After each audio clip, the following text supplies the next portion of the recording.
17 février 1673, le jour où Molière meurt dans son lit.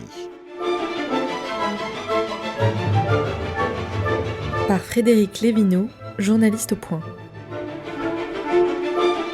Depuis le matin, Molière se sent horriblement mal. Le mal de poitrine qui le tourmente depuis 20 ans lui fait cracher ses poumons. Il souffre très certainement d'une tuberculose. L'après-midi du 17 février 1673, il doit donner la 4e représentation de sa nouvelle pièce, Le Malade imaginaire. Voyant son état empiré, sa jeune épouse Armande insiste pour qu'il annule sa représentation.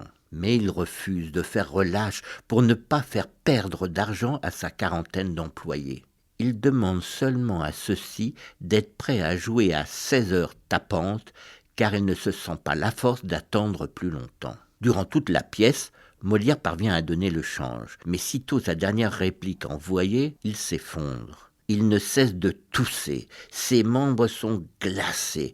On appelle alors une chaise à porteur pour le ramener chez lui aux 40 rue de Richelieu. Aussitôt arrivé, il se met au lit. Il refuse de boire le bouillon préparé quotidiennement pour sa femme, mais grignote un peu de parmesan avec du pain.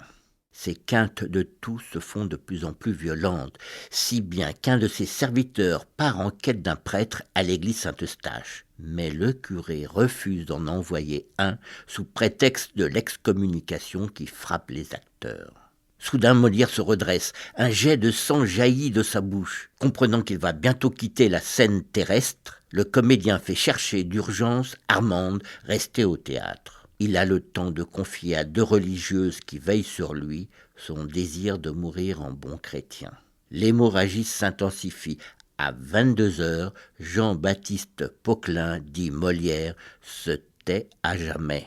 Il faut que l'archevêque de Paris intervienne pour qu'Armande puisse faire enterrer son mari dans le cimetière Saint-Joseph. Bien que l'enterrement ait lieu de nuit le 21 février 1673, de nombreux Parisiens sont venus y assister.